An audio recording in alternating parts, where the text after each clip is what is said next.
This is Autoline Daily, the show dedicated to enthusiasts of the global automotive industry. What's the weather tomorrow? High of 64. Find me the closest coffee shop. 20 results found. And a date for tonight. Oh, you're good. Introducing dynamic voice recognition in the all-new Hyundai Elantra.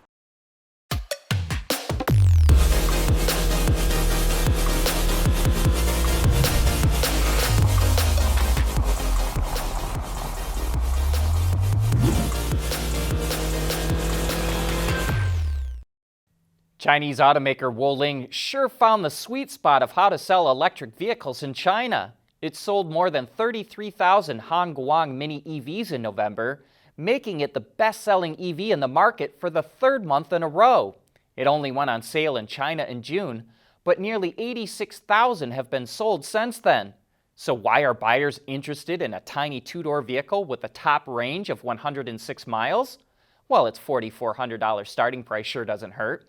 And it's not fleets that are snapping it up. 96% of sales in November went to private buyers, and interestingly, 60% of them are women. This is a raging success, and we fully expect to see other automakers come out with tiny, inexpensive EVs.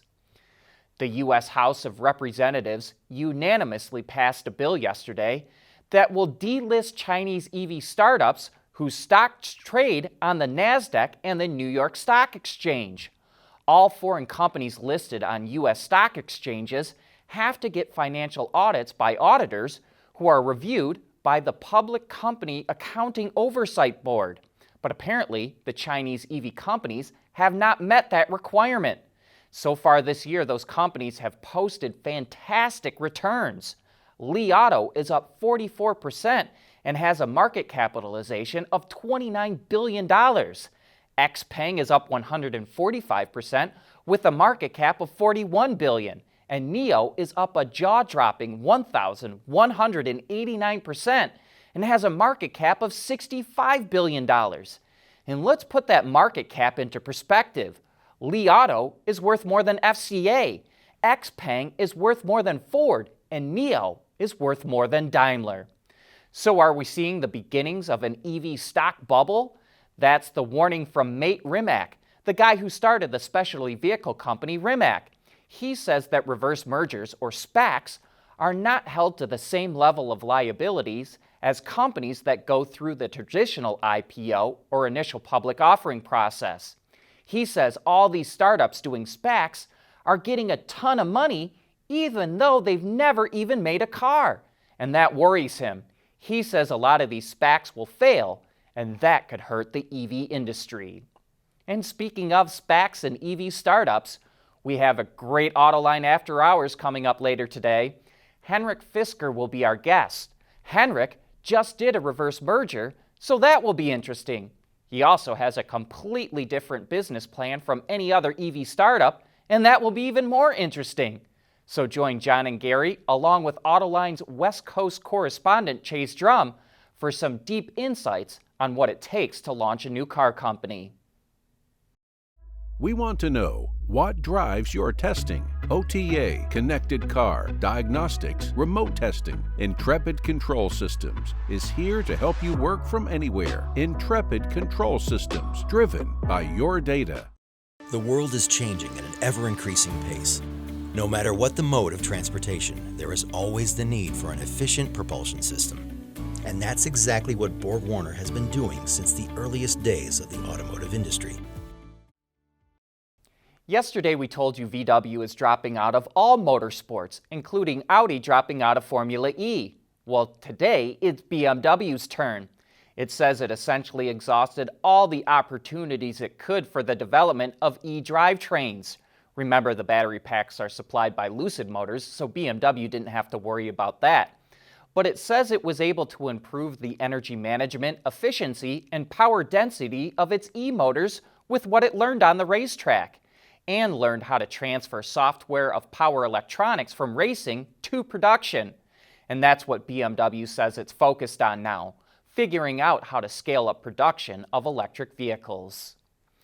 We've seen a number of countries announce plans to ban sales of vehicles with internal combustion engines, And now Japan is the latest. Well, sort of. By the mid-2030s, it wants all new vehicles sold to be electrified vehicles, and that includes hybrids. It's including all electrified vehicles because of worries small factories and suppliers could be hurt if hybrids are banned too. Currently, about 30% of Japan's 5.2 million new vehicle registrations are hybrids and electrics. The proposal is part of Japan's goal to become carbon neutral by 2050. And speaking of Japan and EVs, we have to say happy birthday to the Nissan Leaf. It's 10 years old today. More than 500,000 have been sold worldwide, with nearly 150,000 of those in the U.S. The Leaf is built at plants in the U.S., Japan, and the U.K., and is sold in 59 countries around the globe. And I need to make a quick correction from yesterday's show. At the end of the story about Audi's Artemis project, I said the first vehicle to come from its new development process will use components from VW's PPE platform, which underpins the Porsche Taycan. Well, Autoline viewer Philip Paul Close must have been sitting on the other side of his computer screen doing the Dikembe Mutombo finger wag. He says, "Hi, Sean. The Taycan is on its own platform. PPE cars are not available yet." And he's totally right. The Taycan rides on the J1 platform, which is for performance EVs and what Audi will use for the production version of the e-tron GT. The PPE platform is for larger vehicles, like the A4 to A8 and Q5 to Q8. It's rear-wheel drive based, but also allows for a two-motor all-wheel drive setup and features an 800-volt electrical system. Autoline Daily is brought to you by Bridgestone Tires, solutions for your journey. Intrepid Control Systems, over-the-air engineering. Boost your game. Borg Warner, propulsion solutions that support a clean, energy-efficient world. And by Hyundai. Audi is coming out with a limited edition of the R8 sports car that is unique to the U.S. market. Only 30 examples of the R8 Panther will be made, and right now it only comes in rear-wheel drive and as a coupe. This is really just a cosmetic package. The 5.2-liter V10 under the hood is unchanged and puts out the same amount of power and sprints from 0 to 60 in the same 3.6 seconds. The engine will sound a little bit different, thanks to a sport exhaust system. But the R8 Panther really stands out with its exclusive black paint job, unique 20-inch wheels with red accents, black rings on the Audi logo, and carbon fiber side mirrors. The interior is almost all black, save for the bright red seats and red accents throughout the car. It also features Alcantara on the gear selector, steering wheel, and headliner. The R8 Panther Edition goes on sale this month with a suggested price of just under $186,500, including destination charges and gas guzzler tax. That's over 40 grand more than a base R8 rear-wheel drive, but obviously that won't include features that are standard on the Panther, like LED lighting, Audi's virtual cockpit, and premium sound system. Daimler has been struggling to find a new chairman, but it looks like they found him, Bernd Pietschitz. Interesting guy. Here's a story you may not know. Back in the late 1990s, Ferdinand Piech, the chairman of Volkswagen, went on a buying binge to corner the market on luxury brands. VW bought Lamborghini, Bugatti, and Rolls-Royce. Or at least it thought it bought Rolls-Royce. You see, Rolls-Royce, the car company, actually did not own the name Rolls-Royce. It used it under license from Rolls-Royce, the jet engine company. How Rolls-Royce, the car company, got split from Rolls-Royce, the jet engine company, is a whole other story. But at the time, BMW and Rolls-Royce collaborated on making jet engines, and Bernd Pietschitz, who was then CEO of BMW, knew that the jet company actually owned the name. So Pietschitz watched as Ferdinand Piech paid $780 million to buy Rolls-Royce, the car company.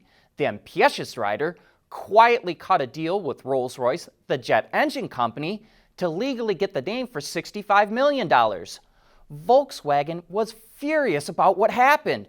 It only had legal rights to the Bentley name because Bentley was a sub-brand of Rolls-Royce.